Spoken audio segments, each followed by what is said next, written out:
Bismillahirrahmanirrahim. Saya share screen.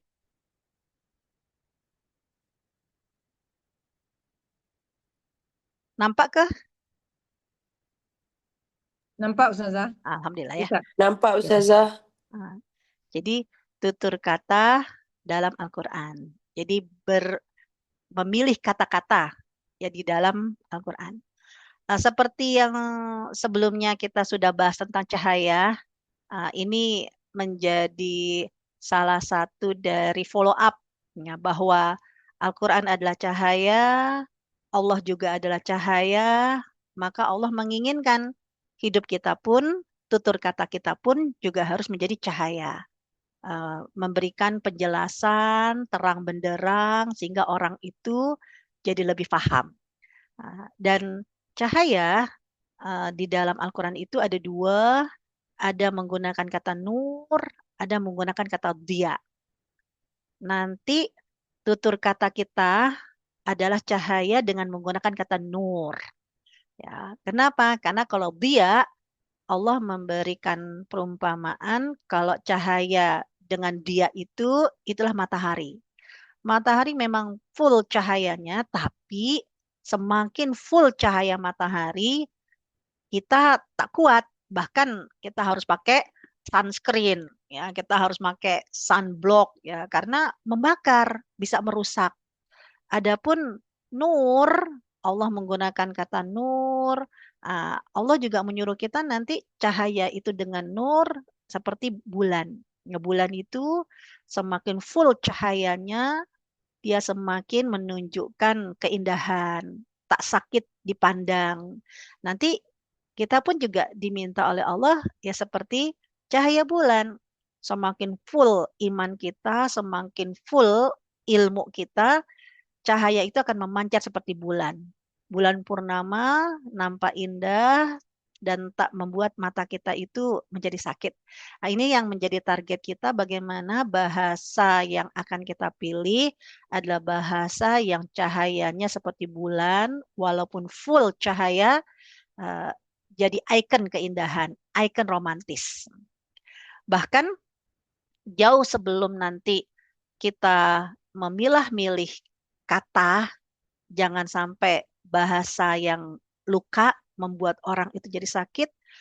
Allah menyuruh kita juga nanti belajarlah kalau kepingin bertutur kata yang baik-baik, mampu memilih kata yang baik-baik, seperti perumpamaan sebuah pohon. Ya, dalam surat eh, apa Ibrahim ayat ke-24-25, Allah berfirman, alam taro, perumpamaan yang Allah berikan contoh kalimat yang baik-baik. Orang yang mampu mengucapkan kata yang baik-baik seperti sebuah pohon yang baik-baik. Syajaratin thayyibah. Ya, seperti pohon yang baik-baik. Seperti apakah orang yang mampu bertutur kata yang baik-baik itu diibaratkan oleh Allah seperti pohon yang baik-baik. Pondasi yang harus awal dia miliki adalah seperti pohon, asluha sabitun. Akarnya kuat, jelek, nancap ke bumi. Nah, kalau pohon itu adalah akar, kalau kita adalah iman. Nah, artinya apa?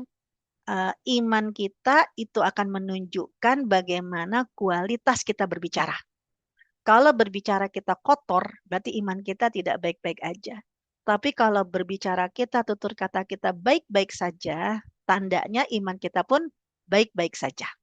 Nah, berarti yang harus nanti kita perbaiki iman kita dulu, baik kepada Allah, juga iman kepada malaikat, yang nanti akan mempengaruhi iman kita kepada takdir. Kita jadi orang baik atau kita menjadi orang yang tidak baik, itu semua akan diukur dari lisan kita. Dan jangan heran, seperti halnya pohon, kalau akarnya baik-baik, maka nanti pohon ini akan tumbuh menjulang ke langit. Artinya apa? Semua orang bisa memandang. Semua orang akan mengangkat derajatnya karena dia di posisi yang tinggi. Sama halnya juga dengan kita. rezeki bonus yang Allah berikan kepada kita saat nanti tutur kata kita baik-baik aja, sangat memungkinkan apa yang kita lakukan, ucapan kita kah, perbuatan kita kah, itu akan diangkat derajatnya oleh Allah, semua orang bisa melihat kita. Kalau dalam dunia media sosial ya, orang yang tutur katanya baik-baik, orang yang berbicara baik-baik, sangat memungkinkan nanti postingan-postingan dia, kalimat-kalimat dia yang terucap itu akan viral. Ya, semua orang bisa memandangnya, semua orang bisa melihatnya. Jadi viral itu bisa jadi adalah anugerah dari Allah. Ya, kenapa? Karena nanti semakin orang itu viral dengan kata-kata yang baik, kata-kata yang penuh dengan hikmah, ya, ya seperti halnya pohon, ya tidak hanya dia tumbuh menjulang ke angkasa, pohon itu akan menghasilkan buah yang bisa dinikmati setiap waktu. Jadi viral itu juga bonus dari Allah. Karena nabi yang memiliki lisan yang mulia, para sahabat, para ulama yang memiliki kata-kata yang mulia, itu akan dibuat sama Allah viral, dikenal oleh banyak orang. Walaupun tak pernah berjumpa, tapi semua orang yang seperti mengambil hikmah ya dari kata-kata kalimat yang terucap dari lisan mereka. Dan itu akan menjadi pahala jariah buat mereka. Ya, nah kita juga diminta oleh Allah seperti itu. Karena Allah tidak menginginkan orang yang imannya baik-baik aja, orang yang tutur katanya baik, penuh dengan hikmah pelajaran, itu tidak mendapatkan pahala jariah. Tapi Allah menginginkan nanti Allah akan angkat derajatnya, Allah akan buat dia terkenal. Kenapa? Karena nanti ketika dia terkenal dengan kalimat yang baik, yang bisa orang belajar dari setiap tutur katanya, akan menjadi pahala jariah yang mengalir buat kita. Nah, inilah yang Allah memberikan idealisme. Maka saya sampaikan tadi, seperti pertanyaannya Bu Aza kan, kita tak wajib kan menyampaikannya, memang tak wajib.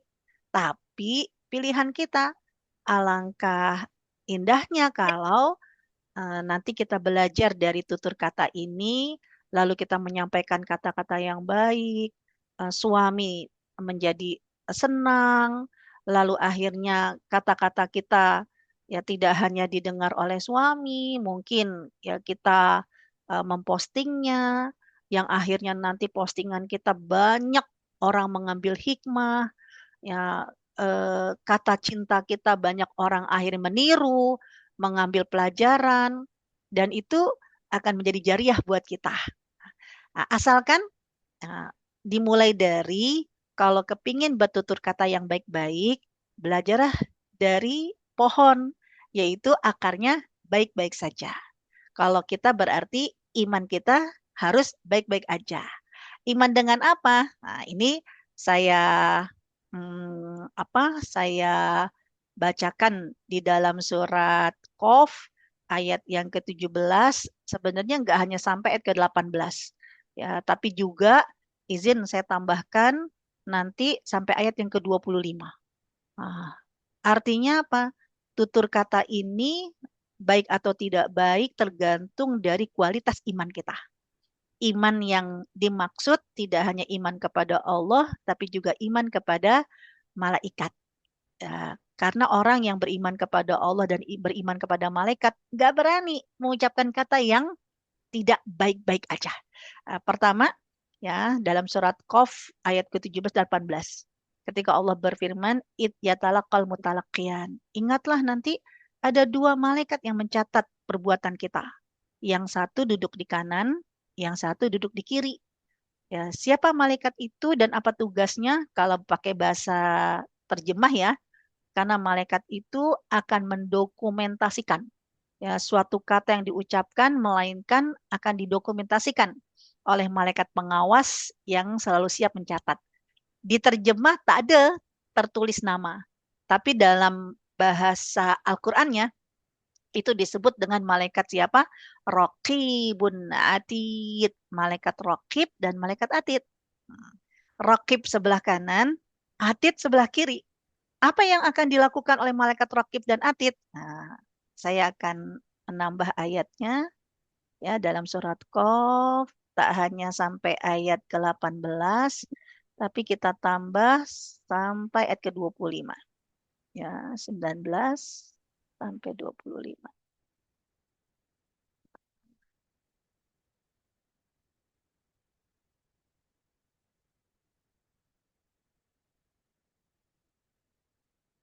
Terjemahannya.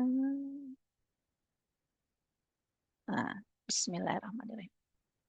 Nah, karena malaikat berikutnya yang Allah menyuruh kita berimanlah dengan malaikat ini, yaitu malaikat siapa? Wajaat sakratul maut. Apa yang dicatat oleh malaikat Raqib dan malaikat Atid, walaupun sudah datang malaikat maut, bukan berarti selesai. Ya, malaikat Israel datang bukan berarti catatan malaikat Raqib dan Atid itu selesai, tidak. Ya, selanjutnya setelah datang malaikat maut berarti orang itu meninggal. Wa nufikha fissur. Lalu datanglah malaikat Israfil. Kalau malaikat Israfil meniup sangkakala kan dua kali. Yang pertama kiamat, ya habislah bumi. Yang kedua hari kebangkitan. Dan apa yang terjadi ketika hari kebangkitan? Waspadalah, waspadalah. Jangan sampai kita bertemu dengan malaikat ini, yaitu malaikat sa'iq dan malaikat syahid. Memang apa tugasnya malaikat sa'iq dan malaikat syahid?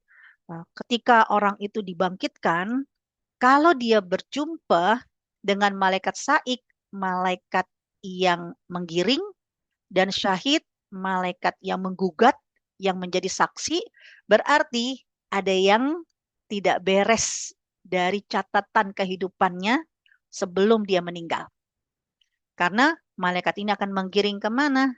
Menggiring ke yaumul hisab, pengadilan akhirat. Dan saat mereka menggiring di pengadilan akhirat, apa bukti yang membuat orang tersebut digiring? Nah, di ayat yang ke-22 ini. Apa kalau dalam bahasa Arabnya ya? Waqala qorinuhu. Berkata nih malaikat yang menggiring ke pengadilan akhirat. Hada ma ladayya atid.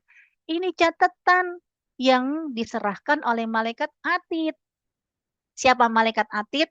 Malaikat atid adalah malaikat yang mencatat perbuatan buruk. Yang dari awal nih, Raktibun atid. Artinya apa? Ya, setiap perbuatan dan perkataan yang buruk yang dicatat oleh malaikat atid, kalau kita tidak segera menyadari itu adalah salah dan kita tidak bertobat menggugurkannya, nggak akan terhapus.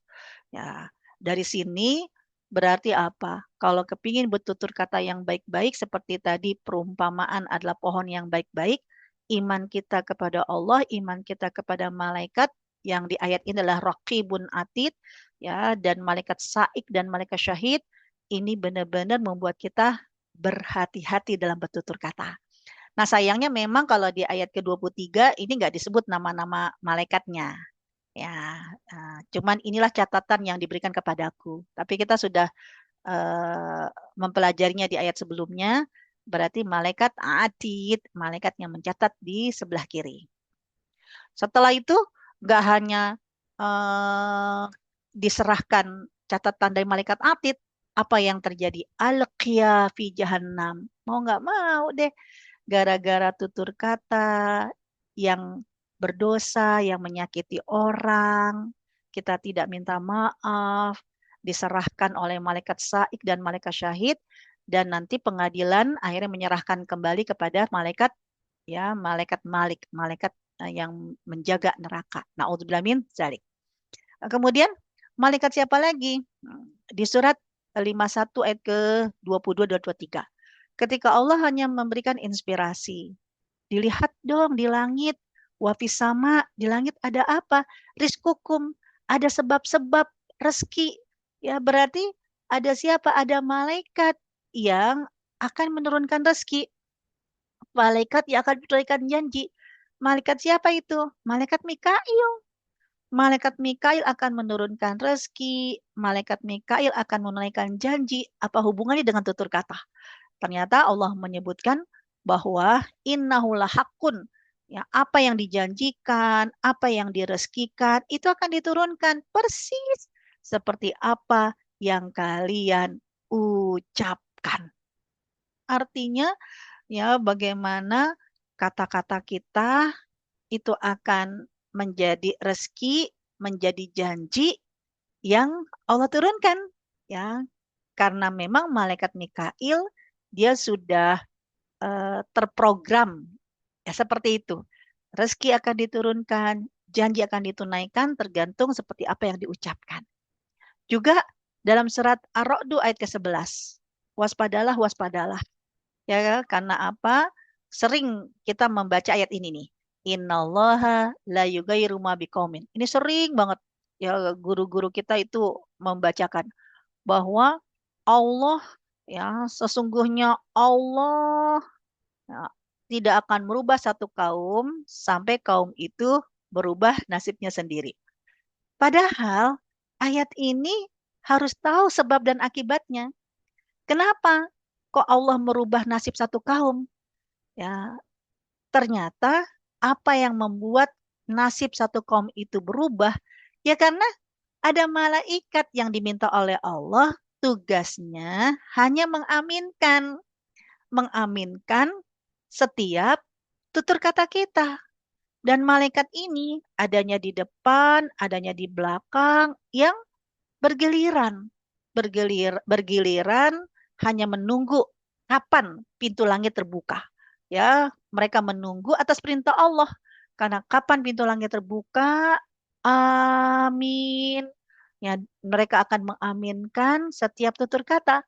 Sebenarnya malaikat-malaikat ini bukan nakut-nakutin kita, tapi justru Allah percaya kita yang beriman sama Allah pasti beriman sama malaikat-malaikat ini karena malaikat tidak punya akal sehingga tidak bisa berdiskusi, tidak bisa membedakan ini doakah, ini hanya sekedar bercandakah, karena malaikat tidak pernah konfirmasi. Ya, artinya Allah mengingatkan dulu kepada kita kenapa kita perlu belajar tentang tutur kata, karena tutur kata itu semua tergantung dari kualitas iman kita, terutama iman kepada Allah dan iman kepada malaikat. Nah, sekarang ada beberapa kosakata. Untuk hari ini saya akan mendiskusikan tentang tutur kata yang cinta, ya, kasih, bukan yang luka. Itu dua kata yang ada di Al-Quran, yaitu kaulan layyinan dan juga kaulan, ada dua nih, kaulan maisuro. Kenapa dua dulu? Ya, karena kalau di Al-Quran, baik kaulan layinan, nah kita buka nih, kaulan layinan dalam surat Toha ayat ke-44, itu terjemahannya kata-kata yang lembut. Begitupun dengan kaulan maisuron juga diterjemahkan juga kata yang lemah lembut. Padahal apa? Ini dua kosakata yang nggak sekedar lemah lembut, tapi dia memiliki arti yang berbeda, yang semuanya beda arti, beda makna, dan beda praktek. Saya tak tahu, tapi kalau coba deh kita bandingkan, kalau di Quran yang lain, surat Toha ayat 44, ya. Kalau di Quran saya, itu diterjemahkan fakulalahu kaulal lainan la'allahu yatadzakkaru aw yakhsha. Berbicaralah kamu, ya Musa dan Harun, kepada Fir'aun dengan kata-kata yang lemah lembut. Juga dalam surat tadi 17 ayat ke-28, ketika Allah menyuruh kepada Nabi Muhammad saat orang-orang Quraisy itu eh, belum menerima dakwahnya Rasul, Allah menyuruh kepada Nabi Muhammad dengan katakanlah kepada mereka fakullahum kaulam maisuro, juga dengan kata-kata yang lemah lembut. Surat Al-Isra ke-28. Saya mau coba cek and recheck kalau di Qurannya biasanya Bu Aza, ya, ada Quran Englishnya. Nah, itu Ya, dua, ada Ustazah. ah, Surat 17 ya? coba surat 17, 1728 itu terjemahannya apa? Bentar ya. Saya tutup dulu ya share screen-nya biar nampak. Oh, ada nih. Oke. Hah, Kalau 28 dia bilang, saya baca yang part itu ya. hah. You are awaiting a mercy from your Lord with for which you hope. Then speak unto them a soft, kind word. Soft, kind word. Itunya. Berarti sama ya kata yang lemah lembut ya. Ya. Heeh. Kalau yang surat Toha-nya, surat Surat Toha tadi 20, surat apa? surat 20. Surat Ayat 20 di ayat yang ke-44. 40. And speak to him mildly, perhaps he may be accepted. Mildly, Ustazah perkataannya. Mildly apa ya? Yang mudah. Lembut, lembut. Oh, lembut Lembut, juga. ya. Ya, Bedanya lembut. Ya. apa? Bedanya apa kalau yang soft sama yang mild? Lebih kurang sama. Lebih Ya, kurang kurang sama lebih. ya. Kalau di Quran Melayu,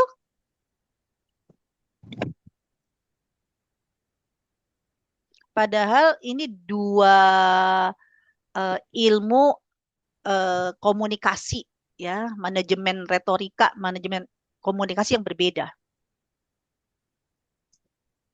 Kalau di Quran Melayu, lemah lembut juga Mungkin Kak. mungkin kalau soft itu lembut, mildly itu lebih berhati-hati, like lebih, ya Dia kan, bukan jangan sangat terlalu lembut. Ya. intens, ya, jangan Hmm. intens. Jadi diatur Caranya kata-katanya itu. itu, Ya. ya. Oh gitu. Di Kalau Quran yang kalau Quran yang Melayu, 44 tadi Ustazah, ya kalau bahasa Melayunya lemah lembut. ah, Ya. kalau yang Quran Isra, ini Al-Isra-nya 17:28-nya, 17 ya.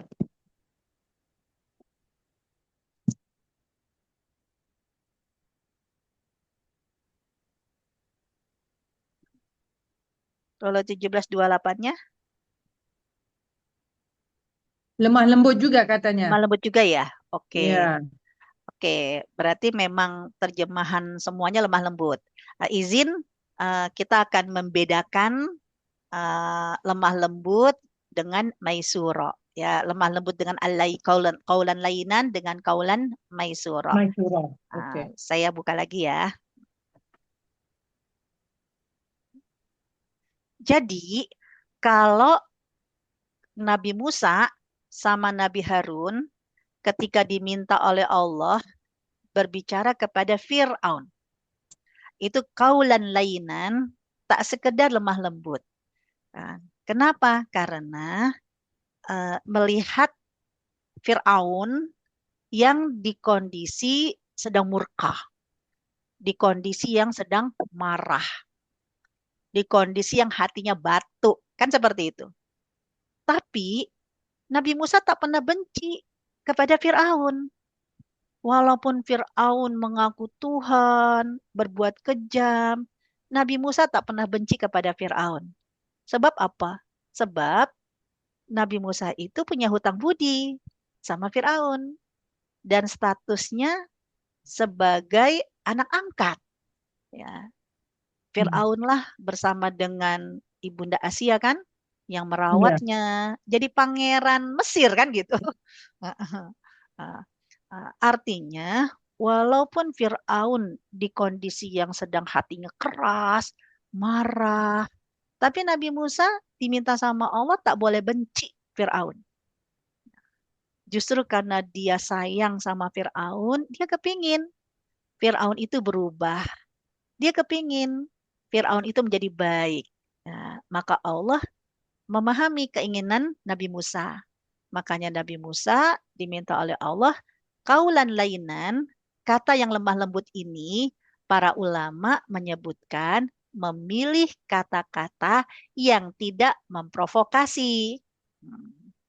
Ya, walaupun perkataannya benar, tapi kalau nadanya kasar, tapi kalau mungkin wajahnya seperti apa ya, aura negatif, ya kan, udah kesal duluan, nggak nyampe itu. Ya, jadi tidak boleh dengan sikap, dengan kata-kata, dengan air muka yang malah memancing emosi, provokasi. Ya seperti halnya kita. Ya, kita ketika ingin menegur suami ingin menegur anak kita kan tidak pernah membenci mereka. Ya, kita justru malah kepingin, alhamdulillah kalau akhirnya mereka berubah. Nah, jangan sampai menegur mereka di kondisi emosi kita tuh sedang tak suka, ya, sedang apa ya, sedang kesal kan gitu. Ya seperti melihat anak yang main game padahal sudah masuk waktu sholat, kita ingin menyuruh dia sholat, itu evaluasi. Apakah kamu ketika ingin menyampaikan sholat, ayo sholat, itu kan kata-kata yang benar. Tapi kenapa dia akhirnya marah? Ya bahkan kita suruh letakkan gamenya, sholat, harus sholat. Kenapa akhirnya dia marah? Sampai ya bilang, mami nggak usah nyuruh-nyuruh aku sholat. Ya, sampai kita ambil handphonenya, wah dia semakin marah. Bahkan ketika kita menawarkan pilihan, pilih mami atau pilih handphone. Wah, mereka langsung pilih handphone kan gitu. Ya, ya Allah, kenapa? Padahal kan yang kita suruh tuh kebaikan. Ya, Allah menyuruh belajar dong. Karena bisa jadi, jangankan kamu ingin menyampaikan yang baik-baik ya kepada anak kamu. Hati kamu sudah kecewa, hati kamu sudah tak suka, hati kamu sudah penuh dengan kebencian, ya, kekesalan, nggak nyampe. Jadi Allah ketika mengatakan kepada Nabi Musa, Nabi Harun, itu berkata yang lemah lembut dengan kaulan layinan, ya, latif, ya, lin, itu kata-kata yang kamu pilih, eh, air muka kamu, kemudian juga intonasi kamu, tutur kata kamu. Jangan yang malah memancing provokasi, memancing emosi. Tujuan layinan, kata yang lemah lembut itu adalah la'allahu yatadzakkar. Mudah-mudahan dia sadar. Mudah-mudahan dia jadi takut. Oh my God, saya salah. Ya Allah, saya nggak mau. Itu yang diminta oleh Allah. Berarti manajemen retorika kita, manajemen emosi kita, ini benar-benar harus diatur ketika kita ingin mengingatkan ya orang yang kita cintai ketika mereka melakukan kesalahan. Ya gitu. Ya, karena kita tidak boleh ya memprovokasi. Ya, karena dia sedang marah, jangan tambah marah. Ya, karena dia sedang batuk hatinya, jangan malah diadu. Nanti batu ketemu batu bisa jadi api. Nah, itu dalam surat Toha 44. Nah, surat Ali Imran 159, inilah cara yang Allah ajarkan kepada kita, Nabi Muhammad. Yang saya buka ini dulu. Allah ajarkan kepada kita, kepada Nabi Muhammad. Kamu kepingin mampu mengendalikan emosi kamu ketika orang yang kamu cintai sedang tidak baik-baik aja. Kamu ingin membuat dia berubah, kamu ingin membuat dia jadi sadar. Nah, Allah menyuruh kepada kita belajar kepada Nabi Muhammad.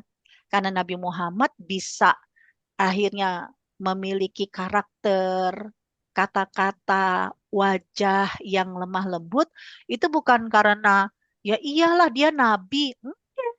Karena Nabi Muhammad mengikuti step by step yang Allah ajarkan.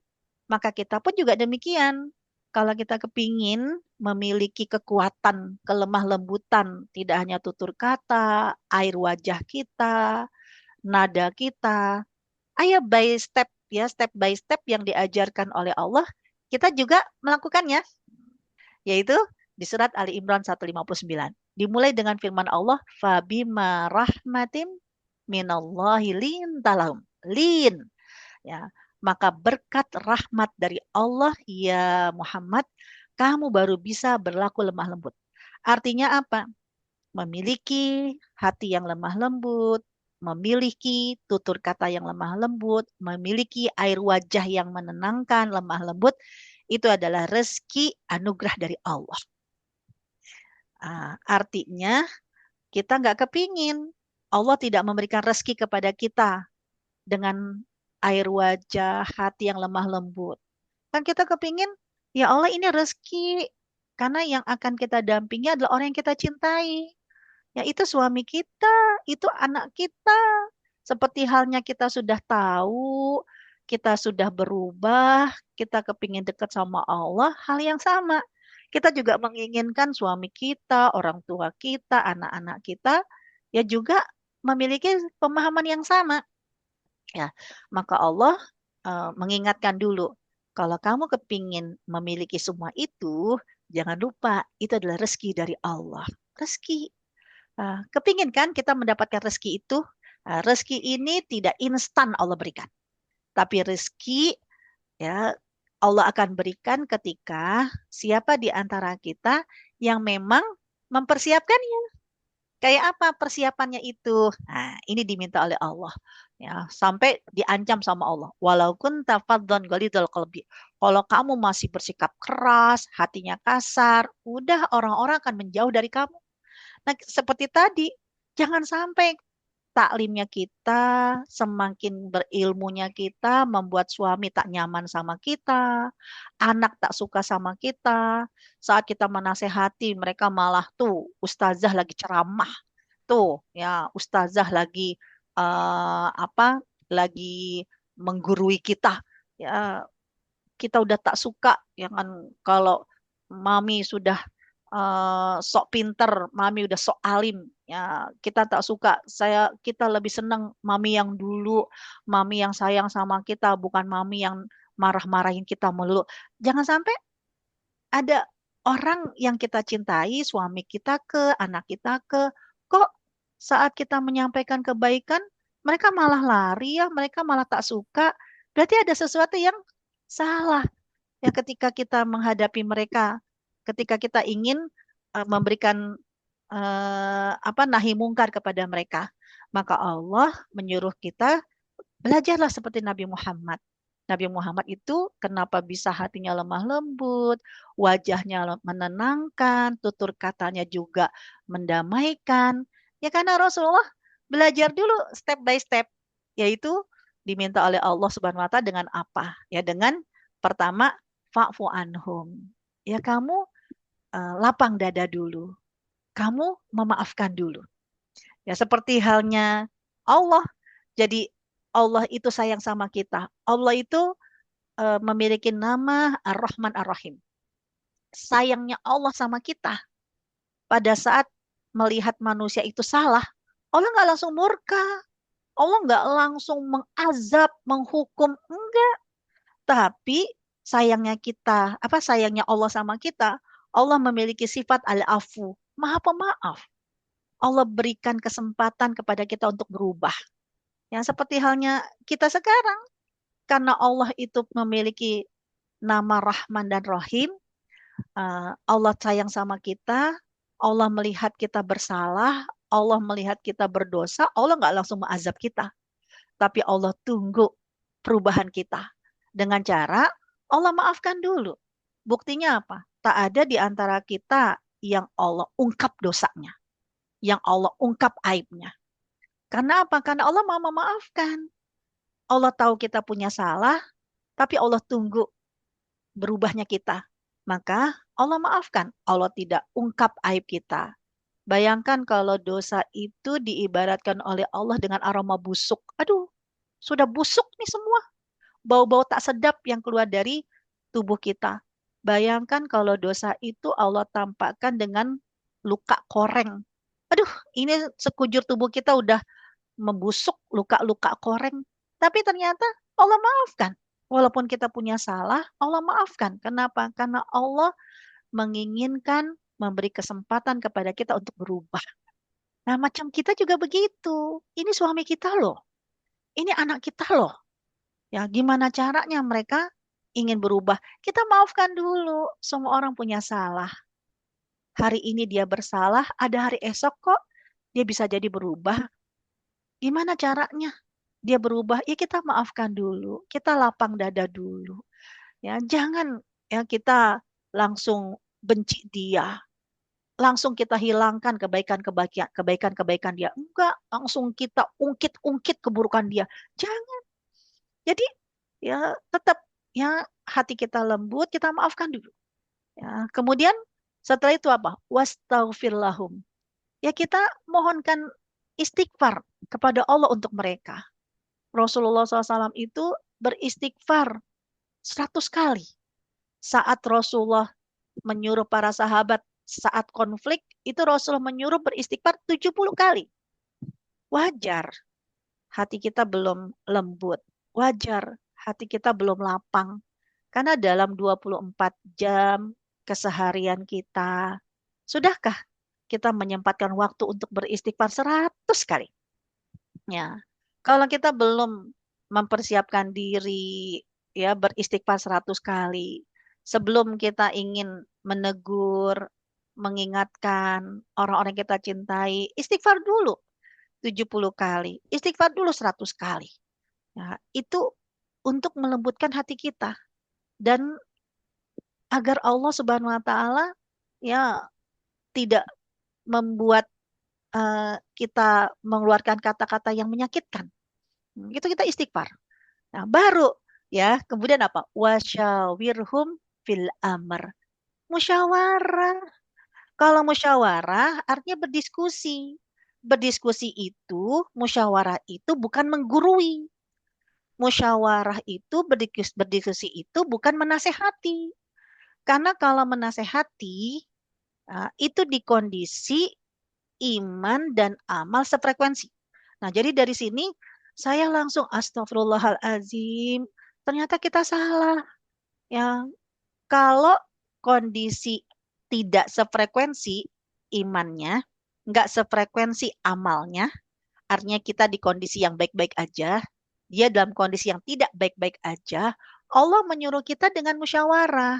Allah menyuruh kita dengan diskusi. Jangan sok kita yang paling pinter.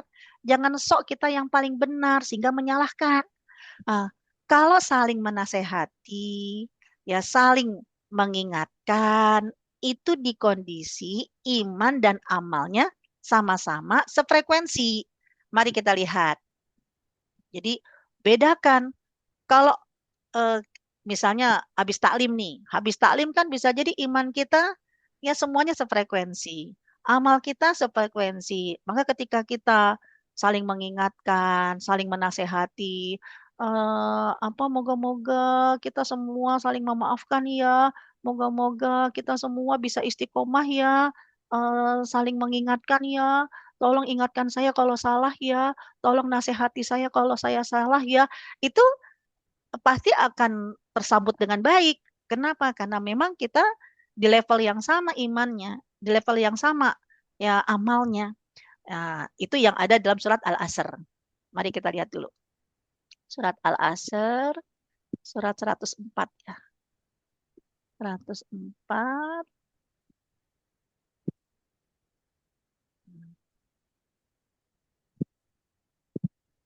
Dari ayat 1 sampai ayat yang terakhir.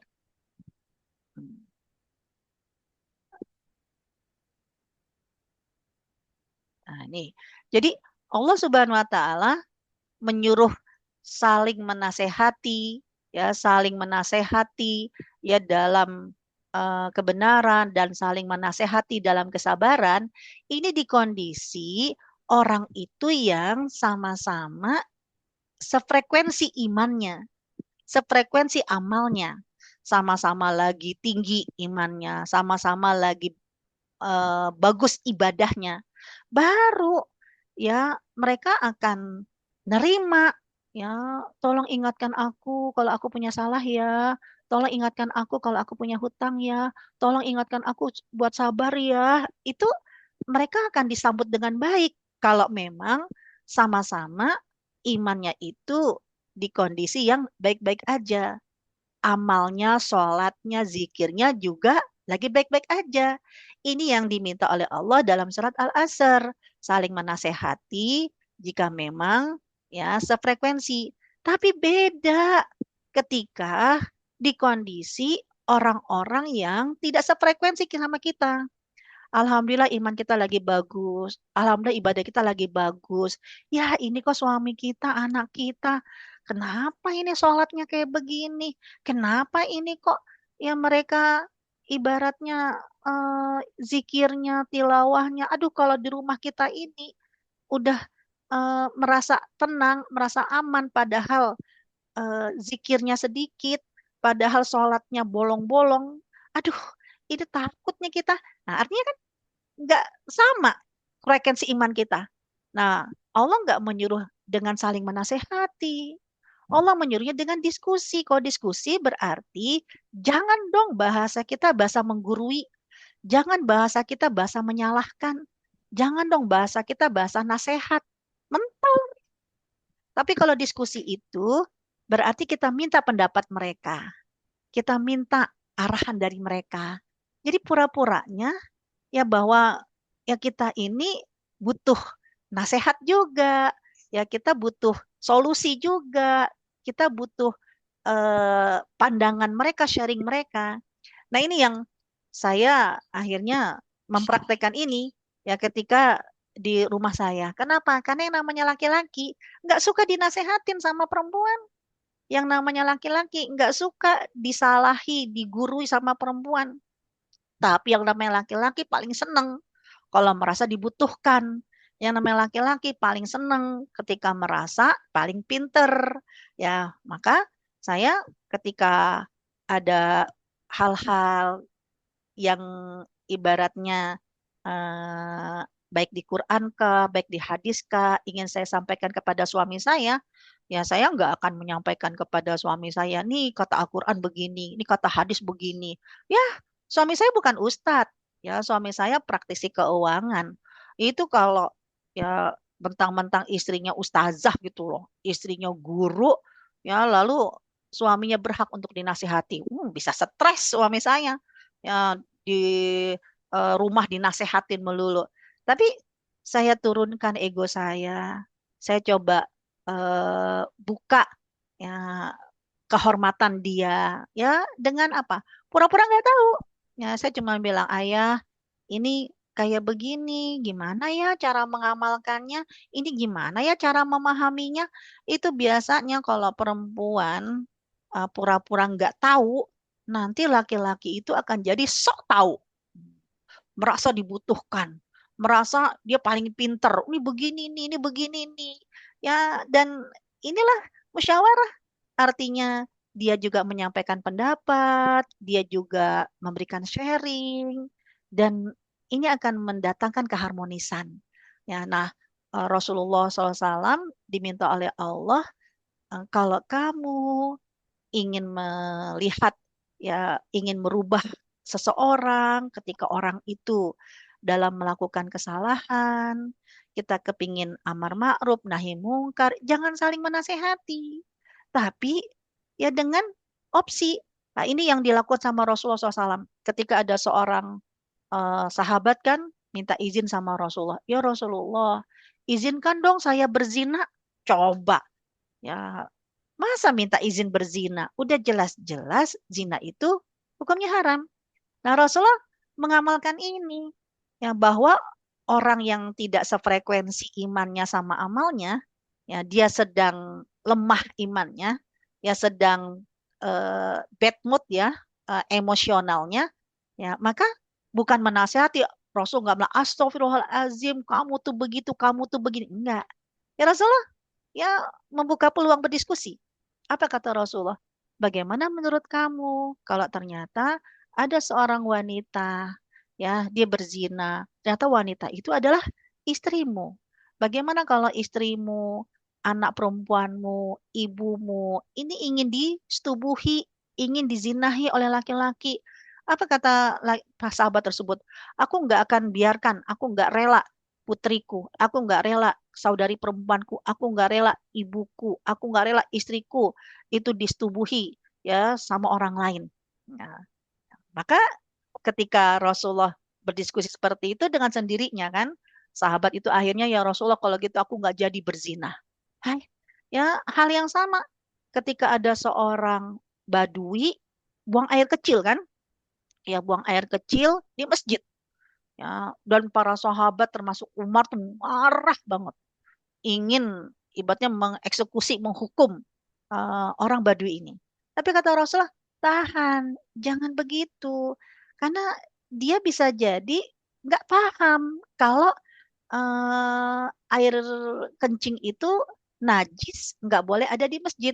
Nah, Rasulullah menyuruh para sahabat udah disiram, disiram, terus dipanggil orang Badui itu. Rasulullah berdiskusi dengan cara Rasul bertanya, hendak kemana kamu? Aku ingin ke masjid. Ya, memangnya apa yang ingin kamu lakukan di masjid? Aku ingin beribadah sama Allah. Aku ingin mendekatkan diri sama Allah. Sesungguhnya Allah suka dengan kesucian. Allah suka dengan kebersihan. Allah tidak suka dengan najis. Langsung kan, ya Allah, ternyata saya salah dong. Tadi saya ternyata kencing dong. Itu nggak disukai sama Allah. Ya, dan dia akhirnya sampai, ya Allah, tidak ada yang paling lembut ya di dunia ini kecuali Rasulullah. Nah, sudahkah kita juga melakukan hal yang sama? Ya, jauh ya ketika memang ingin menginformasikan kebaikan kepada keluarga kita, amar ma'ruf, nahi mungkar. Jangan menggurui, tapi dengan musyawarah. Ya kita duduk bareng, kita diskusi, kita sharing, tapi sebelum itu hati kita sudah lapang dulu bahwa ini adalah suamiku, ini adalah anakku. Aku mencintainya, aku menyayanginya. Dan sebelum kita duduk berbicara sama mereka, kita juga udah istighfar dulu 100 kali, istighfar 70 kali. Agar apa? Agar nanti tujuan, kembali ke sini, tujuan ya ketika berkata lemah lembut di saat orang itu lagi marah, lagi emosi, lagi lupa, kata-kata kita, manajemen emosional kita, manajemen bahasa kita, ini sesuai dengan targetnya. La'allahu yatadakkar. Akhirnya mereka jadi sadar, oh ya Allah saya salah. Seperti tadi orang Badui yang kencing di buang air kecil di masjid. Ya, ya Allah Rasulullah kalau gitu saya nggak jadi berzina. Seperti pemuda yang minta izin sama Rasul untuk berzina, nggak dimarahin sama Rasulullah, tapi diajak diskusi. Au yakhsha. Nah, ini yang diajarkan oleh Allah ya dengan kaulan layinan. Nah, menariknya sekali lagi, kaulan lainan bukan kata yang memprovokasi, tapi kata yang membuat orang itu senang. Kenapa? Karena diajak diskusi, diajak tukar pikiran, yang akhirnya dia menyadari mana yang salah. Nah, yang berikutnya, eh, kaulan maisuro. Kaulan maisuro ya dalam surat Al-Isra ke-28 diterjemahkan juga lemah lembut. Tapi maksud dari kaulan maisuro, lemah lembut di dalam ayat Al-Isra itu adalah yasir, kalimat yang mudah dipahami. Jangan kalimat yang membuat miskom. Gara-gara miskomunikasi dia malah tersinggung. Gara-gara miskomunikasi dia merasa marah, merasa digurui. Nah, ini ibaratnya Allah ingin mengajarkan kepada kita, kamu berhadapan dengan orang yang tidak baik-baik aja, di kondisi iman sama amalnya itu nggak sefrekuensi, nggak hanya kamu mengucapkan kaulan lainan yang nggak memprovokasi, tapi juga pilih kata-kata yang kaulam maisuro, yang mudah difahami. Jangan membuat dia miskom, tidak paham, malah murka. Contohnya apa? Nah, nih, ya, contohnya surat Al-Baqarah. Ya, surat Al-Baqarah ayat 155. Teman-teman pernah nggak ketika ada orang yang kena musibah, entah kehilangan, karena kematian atau kehilangan karena bencana. Terus kita mengucapkan kata-kata yang benar, kata-kata yang tidak salah. Sabar ya. Nah, itu kan memang uh, kata-kata yang baik. Sabar ya. Ternyata dia malah nggak nerima gitu kan. Tak suka. Jangan bilang sabar-sabar. Memangnya aku kurang sabar. Ya, kayak apa aku sabar? Kayak apa sih orang yang sabar? Nah, ya mungkin pernah nggak mengalami kayak begitu? Ya orang yang kena musibah kita bilang sabar, sabar. Dia tak suka. Atau ya saat dia sedang mendampingi keluarganya sakit parah, minta didoakan, ya. Lalu kita juga mengucapkan ya kan apa namanya sabar ya, insya Allah sakit itu penggugur dosa. Dia malah tak suka, tersinggung gitu kan. Ya kalau memang dosa yang nggak usahlah pakai sakit-sakit kayak begini. Padahal kan memang benar sakit itu penggugur dosa. Atau ya ketika orang itu kebakaran atau kehilangan, ya kita mengucapkan innalillahi, semoga diganti dengan yang lebih baik. Ya, itu kan juga kata-kata yang benar, kata-kata yang baik. Tapi kenapa orang yang tak suka? Ya, saya belum meninggal. Nah, di sini artinya ada kata-kata yang salah ketika kita ucapkan. Karena kata-kata itu bukan kata-kata yang mudah difahami, malah miskom. Nah, mari kita prakteknya. Dalam surat 2 ayat 155. Ketika Allah Subhanahu wa taala berfirman, "Walanabluwannakum." Pasti seseorang itu akan diuji oleh Allah dengan rasa takut, kelaparan, kekurangan harta, kekurangan jiwa dan kekurangan buah-buahan. Artinya ya di kondisi ya orang ini bisa jadi ya dia shock lah, ya kan? Siapa sih manusia yang mau diuji dengan kekurangan? Kan kepinginnya hidupnya baik-baik aja. Ya, artinya di kondisi yang bisa jadi beda sama kita yang di zona aman. Dia di zona yang tidak aman. Nah, lalu Allah menyuruh saat orang itu ditimpa ketakutan, kelaparan, Allah menyuruh apa yang perlu kita sampaikan kepada mereka. Yang kita sampaikan kepada mereka yang diminta oleh Allah adalah wabashir. Sampaikanlah ya Muhammad kabar gembira kepada siapa orang yang diuji itu tuh. Karena mereka adalah orang yang sabar. Jadi Allah menyuruh kita menyampaikan kata-kata yang gembira, yang membuat dia happy, yang membuat dia senang. Jangan sampai malah membuat dia jadi sedih. Jangan sampai membuat dia jadi kecewa. Jangan sampai membuat dia jadi miskom, salah paham, malah tersinggung. Kenapa? Karena Allah sudah menyebutkan orang yang diuji ini nih ada orang yang sabar. Dan mereka yang mengucapkan innalillahi wa inna ilaihi rojiun. Jadi yang mengucapkan innalillahi bukan orang yang komentator, tapi yang mengucapkan innalillahi adalah orang yang diuji, yang ditimpa musibah itu. Wajar. Ya saya pernah di grup ya, ada teman saya, anaknya itu kecelakaan, mau dioperasi. Minta doa di grup. Doakan anak saya mau dioperasi hari ini, doakan ya biar operasinya sukses, anaknya kembali sehat walafiat. Ada teman saya yang langsung komentarinya gini, innalillahi, ya Allah, sabar ya. Langsung teman saya yang anaknya kecelakaan itu keluar dari grup. Ya, saya sampai kaget gitu. Kok ini orang keluar dari grup, kenapa ya? Gitu kan. Udah saya japri lah ya orang tersebut. Nah, izin saya tutup ya. Jadi saya japri deh teman saya itu. Saya tanya, kenapa? Kok keluar dari grup? Ya kan? Apa kata dia? Saya sakit hati. Saya tersinggung. Kenapa? Saya kan cuma minta didoakan agar operasinya sukses. Saya kan cuma minta didoakan agar anak saya sehat walafiat. Tapi kok dia komentarnya membuat saya shock. Innalillahi wa inna ilaihi rajiun. Anak saya belum meninggal. Ya, terus yang sabar ya. Ya Allah, saya udah berusaha untuk sabar. Kenapa sih? Ya kalian nggak ngerasain deh.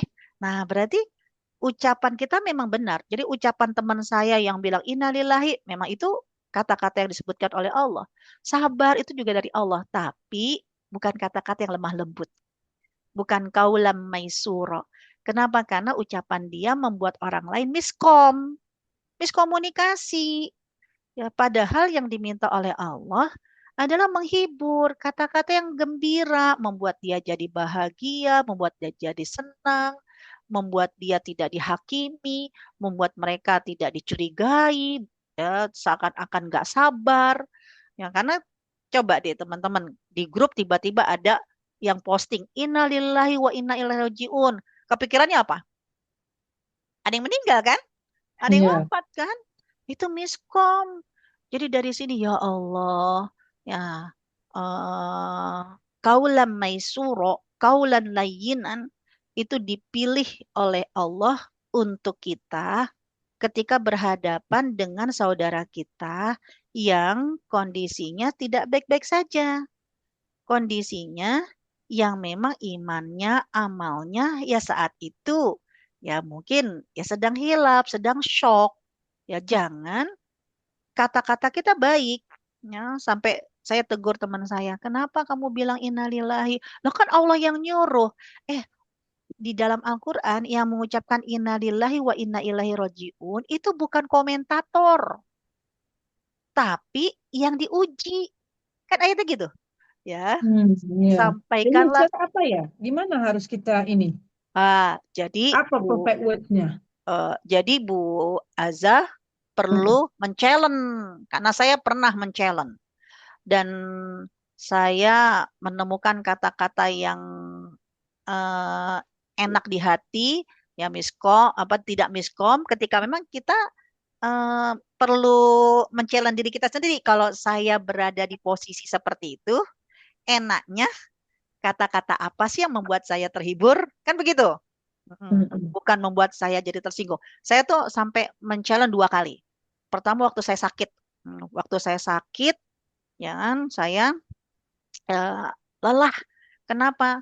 Orang itu ketika berkunjung, ketika saya sakit, itu nggak menghibur, tapi malah membuat saya jadi lelah. Karena mereka seperti wartawan yang bertanya, ya ini sakit apa, kenapa begini, kenapa begitu. Ya kita kan lelah ya kalau lagi sakit, semua orang datang itu seperti wartawan. Wartawan paham tak? Iya, sama. Sama-sama. Ya kan itu ya loh, ya kita kan butuh istirahat sampai saya bilang, aduh saya lelah. Orang yang berkunjung nengokin saya itu semuanya kayak wartawan, nanya sakit apa, penyebabnya apa. Atau ada juga apa? Kayak tukang obat. Udah minum obat ini belum? Udah minum obat ini, ya kan? Heeh. Akhirnya apa? Saya bilang sama suami, aku tak mau dikunjungi. Ya, saya pengen istirahat karena saya lelah. Orang datang itu hanya ya seperti wartawan atau seperti tukang obat. Nah, saya tuh coba tuh posting saya sedang sakit. Tujuannya apa? Saya kepingin tahu kalau nanti eh, ada orang yang sakit, kira-kira kata-kata apa ya yang paling tepat seperti halnya saya merasakan komentar. Udah deh, saya posting tuh saya lagi sakit. Wah, ada yang komentar gini. Apa Ustazah sakit apa ya Allah? Ya kan, moga-moga penggugur dosa ya. Ya iya sih, penggugur dosa, tapi nggak enak. Ya apalagi kalau ya Allah, makanya apa hati-hati jangan sampai begini-begini. Oh, udah tahu sakit dinasehati ya, galak galak galak galak gitu kan. Ya, Mhm. ya ternyata kalau saya ya lebih seneng saat sedang sakit itu ada orang yang cuman ya ya Allah apa saya cuma bisa bantu doa ya semoga cepat sembuh. Ah itu ya jadi memang saat orang itu sedang sakit yang dibutuhkan sama dia adalah sembuh. Ya, cukup. Ya, kita hanya membantu ya turut mendoakan ya semoga Allah angkat penyakitnya, Allah rezekikan kembali sehat walafiat. Itu senang. Nah, itu kalau saya. Jadi harus men-challenge. Sama yang kedua, ya, saya mengambil kata-kata dari Bu Nena, ya kan? Ya, jadi dari banyak orang yang posting, ini kata-kata Bu Nena nih yang paling enak nih. Bu Nena, waktu saya kebanjiran, itu kan saya lagi masih kuliah waktu itu. Itu kan zaman-zamannya COVID itu. Ya 2020, awal-awal COVID. Saya kebanjiran, laptop saya apa kerendam air, ya kan. Saya insya Allah sabar, saya ridho. Cuma saya kepingin tahu, kalau suatu saat ada orang yang kehilangan benda berharga, kalau suatu saat orang itu kebanjiran, korban, kira-kira kata apa sih yang paling enak didengar? Udah saya posting tuh, postingnya nggak usah di IG, cukup di status WA. Karena kan kalau di status WA yang baca hanya orang yang menyimpan nomor kita, ya, dan orang yang memang suka ngelihat status. Karena banyak juga orang yang tak suka lihat status, Ya, ya kan? lihat. Ya kan kayak Bu Aza kan jarang tengok status dan jarang posting status, ya kan? Iya. Heeh. Udah saya posting status saya, laptop saya terendam air. Tujuannya itu tadi. Saya cuman kepingin kata-kata yang menghibur apa sih kalau seseorang itu kehilangan barang berharga. Ada yang komentar kayak begini, Astagfirullahalazim, udah tahu barang berharga, kenapa ditaruhnya di bawah? Ya Allah, sadar sih saya salah, tapi dalam kondisi kayak gitu, Nggak perlu diingatin. nggak Ya, perlu gitu. diingatkan, ya kan? Tak suka saya nggak akan gunakan kata-kata itu. Ada lagi, aduh lebih sadis banget. Ya Allah, ingat-ingat, itu punya dosa apa? Ya kan? Kan memang salah satu bentuk sensitif kita kan, musibah itu kan bisa teguran dari Allah. Tapi kalau orang yang negur, aduh, Iya. tak enak. Ya ada lagi, semoga diganti ya dengan laptop yang lebih baik. Tak suka saya, ya kan? Oh, Kenapa? Laptop baru itu bagi saya bukan laptop yang terbaik. Kenapa? Karena laptop baru tak ada isinya. file-filenya. Iya, Ya. dan laptop saya ini tuh isi otak saya kan gitu kan. Ya. Langsung saya ingat, patut pun Ummu Salamah marah ketika Abu Salamah meninggal. Abu Bakar, Umar itu kan di apa ya, diomelin. Ya, murka Ummu Salamah ketika Abu Bakar bilang, engkau akan diganti oleh Allah suami yang lebih baik. Marah Ummu Salamah. Diam kau, tidak ada yang lebih baik dari suamiku. Hmm. Ya, berarti saya tak akan menyampaikan kalau ada orang yang meninggal, suaminya ke, anaknya ke, barang-barangnya ke, hilang, lalu saya akan bilang, ya Allah semoga diganti lebih baik ya. Kenapa? Tak suka, ya kan? Ada yang ngomong. Nah Bu Nena, itu sekedar hanya mengatakan, Ustazah, apa yang perlu dibantu? Ya, saya memang tidak butuh bantuan apa-apa. Saya cuma ingin mencari solusi. Oh, ternyata ya Ustazah, I doakan ya apa yang bisa dibantu. Saya cuma bantu saya dengan doa, ya kan? Insya Allah saya doakan. Nah, akhirnya apa? Ya, jadi setiap sekejap ada yang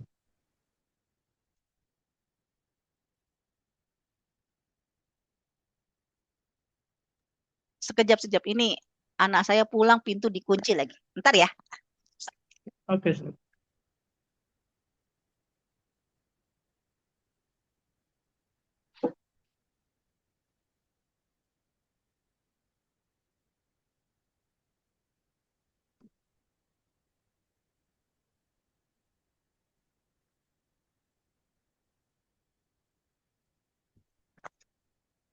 Ah, akhirnya apa? Ternyata ketika kita cukup ibaratnya menawarkan bantuan, apa yang bisa kita bantu, itu eh, cukup kita merasa ada orang yang empati sama kita, ya kan? Ada orang yang membersamai kita, ya bantu aku dengan doa, doain ya agar aku kuat, insya Allah Ustazah kuat. Nah, itu jadi itu kalau saya. Ya, sehingga saya kalau ada orang yang kena musibah, ya, saya nggak akan jadi wartawan. Kenapa kamu sakit ini? Ada apa dengan suami kamu? Enggak. Saya langsung, ya kan? Apa yang bisa saya bantu? Ya kan? Saya doakan ya. Ya, saya cuma bisa bantu doa. Ya saja. Kadang kalau secara offline ya, nggak usah ngomong apa-apa, cukup kita peluk, ya kan? Itu udah menenangkan. Nah, jadi ketika Allah menyuruh dengan wabashir, berilah kabar gembira, karena Allah ingin men-challenge kita, manajemen emosi kita.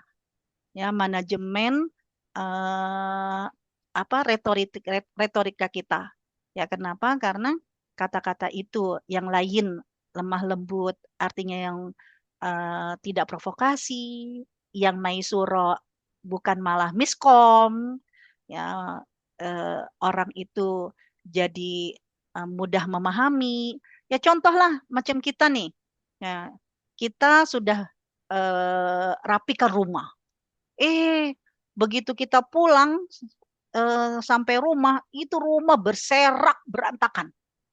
Ya, handuk di mana-mana. Bisa jadi kan seorang ibu sambil merapikan, tapi sambil marah-marah tak? Maksudnya sambil ngomel-ngomel nggak kan gitu kan? Jangan coba. Ya kita kan ibaratnya bukan marah-marah itu karena kita benci. Ya, bukan marah-marah itu karena kita tak suka kan? Ya, coba kalau ternyata saat kita sambil ini kan sudah dikasih tahu kalau handuk itu jangan ditaruh di meja, jangan taruh di kursi, handuk itu dijemur. Sambil mulut kita ngoceh gitu kan, tapi kan kita sambil bekerja. Gimana kalau tiba-tiba ternyata entah suami ke, entah anak ke bilang begini, mami ini jangan marah-marah, ya kan? Mami itu cerewet, ya kan? Jangan suka marah-marah. Ya kira-kira itu membuat kita jadi tenang, sadar, istighfar, atau kita makin murka, ya kan? Apalagi kalau anak yang kecil bilang, mami la takdob, palakal jannah, jangan marah, bagimu surga. Kira-kira makin astagfirullahalazim atau jangan. Ya, padahal kan yang disampaikan oleh mereka benar. Tapi kenapa kita tidak terima? Karena kata-katanya membuat kita salah paham. Ya, aku tuh gak marah-marah. Ya, kan gitu. Ya, cuman ngasih tahu aja ini jangan di sini, jangan di sini, jangan di sini gitu. Nggak marah-marah. Atau yang kedua, anak-anak harus berangkat sekolah pukul 7. Ternyata mereka belum siap-siap, masih nyantai-nyantai. Sangat memungkinkan seorang ibu kan menyuruh untuk bersegera. Ayo segera mandi, ayo segera gini kan. Yang disuruh anak-anak disuruh buru-buru kan. Dikomentari seperti ini. Sabar kenapa sih? Ya, sabar. Ya, itu membuat kita jadi merasa salah atau kita malah malah tak suka dibilang begitu. Kok sabar sih gitu kan? Sabar kenapa sih? Tak tahu kalau di Melayu gimana tuh? Kalau kasus kayak begini biasanya anak-anak pakai bahasa Melayu ke pakai bahasa Inggris sih komentar apa kepada ibunya? Kalau anak-anak bahasa Inggris bilangnya mama chill. Gitu. Yang sering perkataannya keluar chill. Lagi tambah marah kita. Iya kan? Kalau marah auto keluar English Ustazah. Oh Tak gitu. tahu kenapa. Kalau disuruh buru-buru, ya kan? Iya. Komentar apa? Komentar mereka apa? Mereka macam tu lah. Wow, calm down, dia kata. Alhamdulillah nggak ada yang bilang sabar, nggak ada ya? Tak ada Ustazah. Chill tu lah. Alhamdulillah. Chill tu maksudnya sabar lah Ustazah dalam istilah mereka. Oh. Chill tu sebenarnya santai. Bahasa Bahasa istilahnya. Chill. Chill, Mam. Chill. Itu. lebih enak lah kalau santai. Kalau menggunakan kata sabar kan itu udah bahasa Al-Quran. Iya kan? Ya, dan kalau di Indonesia tuh gitu, sabar apa sih? Ya kok sabar? Kayaknya kita tuh kayak nggak sabar. Ya kan? Padahal kan Allah menyuruh kita jadi orang sabar. Allah suka sama orang yang penyabar. Kok kita yang meminta mereka untuk bersegera agar mereka tidak telat, malah kita kayaknya dituduh nggak sabar gitu kan. Nah ini bahasa yang miskomunikasi, bahasa yang tidak maisuro, bahasa yang membuat orang itu jadi salah paham. Nah, gimana caranya agar tidak terpancing emosi seperti ini? Nah, Rasulullah menyuruh kita tadi wasyawirhum fil amr, diskusi musyawarah, buat kesepakatan. Nah, jadi buat kesepakatan. Saya kalau di rumah buat kesepakatan dua sama anak saya. Kalau ibu sedang mendisiplinkan anaknya, jangan kamu komentari mami marah-marah. Jangan mengomentari sabar napa sih, itu dua kata yang bukan membuat kita jadi tenang. Malah membuat kita bertanduk. Ya kan? Kenapa? Karena itu seperti mencurigai ibunya pemarah. Padahal ibu ingin mendisiplinkan anaknya. Itu seperti mencurigai ibu itu bukan ibu yang penyabar. Padahal kita kepingin jadi ibu yang penyabar. Ya kan? Sehingga akhirnya saya bilang, kamu kalau memang sedang apa ya, ibu tuh sedang mengingatkan kamu, ayo segera mandi, nanti kamu telat. Ayo segera sholat, nanti kamu keburu telat. Jangan komentar marah-marah melulu, cerewet gitu kan, atau sabar. Cukup ya, kamu katakan apa? Lahdoh ya, beri aku waktu, ya kan. Jadi kalau orang Arab di pasar itu 5 minute, 5 minute. Beri aku waktu.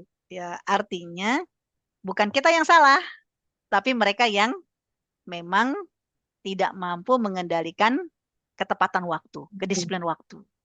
Nah, ini yang diajarkan oleh Allah dalam kaulan lainan dengan kaulan maisur. Saya izin sedikit lagi. Adapun yang menarik lagi nih, nanti ada di Al-Quran, yaitu beda judul lagi, yaitu kaulan sadida. Kaulan sadida ini dalam surat An-Nisa dari mulai ayat ke-7 sampai ayat ke-12 ya, adalah berkata yang lurus, berkata yang benar, berkata hitam putih. Itu soal apa? Soal harta anak yatim, soal warisan. Kenapa? Karena soal warisan tak boleh abu-abu. Soal warisan ya tidak boleh ikut perasaan. Tapi soal warisan hitam putih. Ikuti maunya Allah. Seorang istri dia hanya mendapatkan 1/8 dari harta suaminya. Nah, kalau dia punya anak. 1/4 kalau dia tak punya anak. Sehingga apa? Istri tidak boleh menguasai harta warisan. Kenapa? Karena siapa yang tidak mengikuti hukum faraid, warisan, itu dia akan masuk neraka selama-lamanya. Makanya nanti kalau kepingin harta tidak dibagi sesuai dengan hukum warisan, Islam memberikan solusi yang lain, diantaranya dengan hibah, diantaranya dengan rukbah. Malaysia sudah mengeluarkan fatwa ulamanya ya, sudah mengeluarkan ada rukbah, ada hibah. Begitupun Singapura ya, walaupun tidak pakai nama rukbah, tapi sudah ada akadnya. Kenapa? Karena soal harta, soal warisan itu kaulan sadida. Seperti apa nanti kaulan sadida, kaulan ma'rufa, insya Allah to be continue. Ini kaulan lainan dan kaulan maisura terlebih dahulu. Ada persoalan?